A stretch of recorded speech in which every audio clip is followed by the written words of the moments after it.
it's me Jade and welcome back to another Japanese lesson. Today we're going to look at different food items that you'll probably find on Japanese menus around Japan, and I'll go into detail with what exactly is each thing, and that should give you some help when you're out here.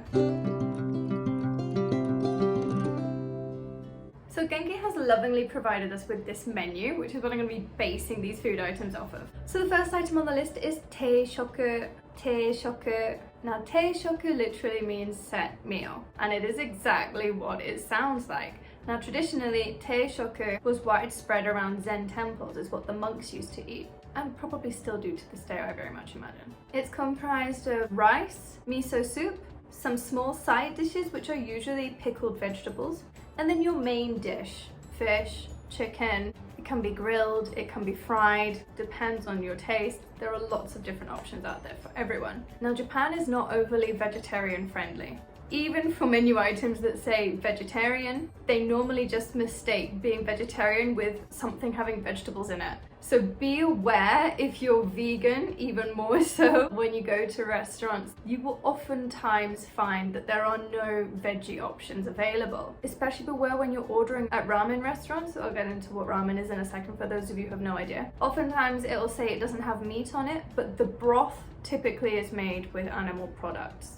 So just so you're aware. Now, as with everything Japanese, everything has its place and presentation is everything. So typically you will find the rice on the left, miso soup on the right, and your main dish at the back, with the pickles either at the very front or at the side. Here are some examples of different teishoku meals that you will likely find in Japan. Next on the menu is spaghetti. Spaghetti, it is exactly what it sounds like, it is spaghetti. Next, curry. That's exactly what that is. However, anyone who is coming from England, where Indian curry has oftentimes been placed as one of our national foods, because we don't have much to offer. The curry you find in Japan is very different. You can find traditional Indian curry restaurants in Japan as well, but Japanese curry is a beast of its own. It's normally a lot sweeter in taste. You can ask for how much spice you'd like in your curry. Most Japanese people don't have the palate for very spicy food, so mild or zero spice is also an option. And they put the wildest things into their curries. Here is an example of the kokoichi curry menu. Here is another one. This is the go-go curry menu. Notice that they have wiener sausages, they have fried chicken on the side, they have strings of vegetables, they have potato, they have cheese, they have prawns. Anything you can think of and more, you'll find on a Japanese curry restaurant menu, including raw eggs. Or soft-boiled or scrambled, you can choose. Next on the menu is soba. Soba. Now the picture that Genki is showing is actually an example of zaru soba, which is where you have only the noodles, which are thin buckwheat noodles, on top of a strainer, and you take it with your chopsticks and dip it in the sauce before eating it. Other types of soba you will normally find inside broth already ready to go. And the next food item on the menu is udon, which is a different type of noodle. It's much thicker.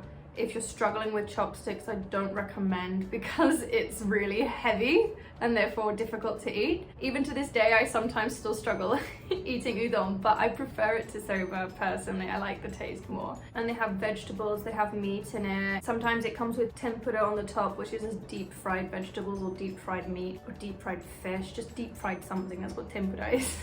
Honestly, it's delicious. The other good thing is that soba is said to give you more years of life, and it's healthier for you than udon. Next on the menu is sandwichi. Sandwichi, which is obviously sandwich, but as they don't have plurals, sandwichi could be one sandwich or it could be sandwiches and many. Typically, they cut off the crusts in Japan and have them very nicely arranged. Almost like afternoon tea in England, back when we used to regularly have afternoon tea, because for those who don't live here, we don't really do that anymore. High tea is a thing of the past. Or for people who request the experience. Oh, and Japan has a whole range of weird, bizarre sandwiches, like sugar and butter. That's one thing you can buy. Sandwiches with fruit and cream inside them. You can find all of these at konbinis, and I actually have a different channel called A Jade Abroad, and part of that channel is dedicated to showing off weird Japanese sandwiches. If you would like to see any of those, I'm gonna link some of them in the description for you, my favorite ones. Next, ice cream. Ice cream.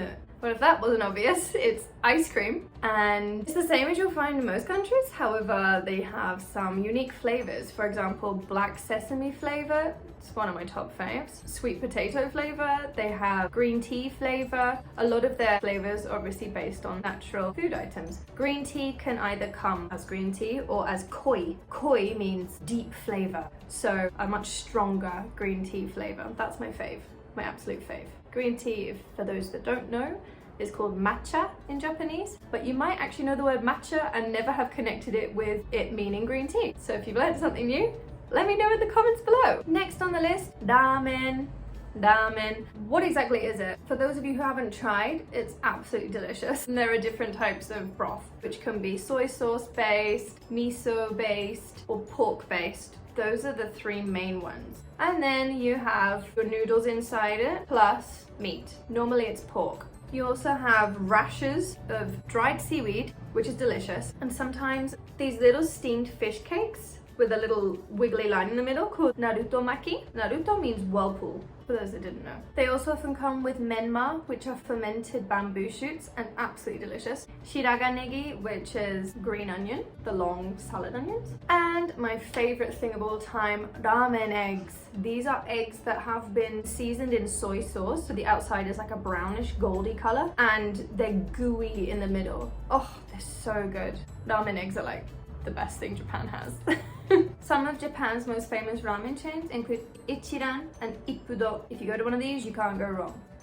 And for those of you who plan on traveling around Japan and seeing different areas, depending on the region you're in, they might have their own local flavor of ramen, their own style. For example, in one area, I think it was Hokkaido, they have a miso, corn and butter flavored ramen. And my good gosh, that was the best thing I'd ever eaten. Next thing on the menu, hamburger, hamburger. It's a hamburger.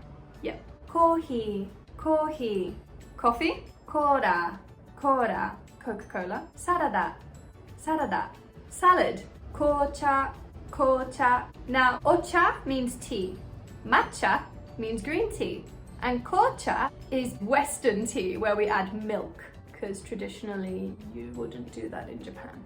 Juice, juice, juice. You can get orange juice, apple juice, and you know, the same kind of juices that you get in other places of the world. And finally, miruku, miruku, which is milk.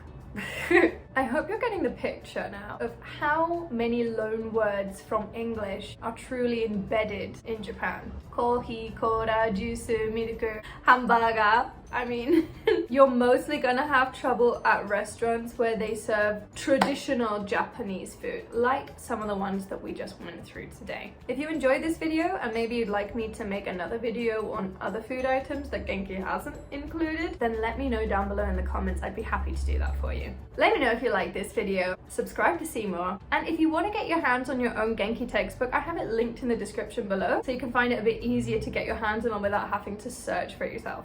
In the next lesson, we're going to be doing some restaurant role plays, practicing asking, what's this? And can I please have this on the food items that we just went through today? Hopefully see you there, guys.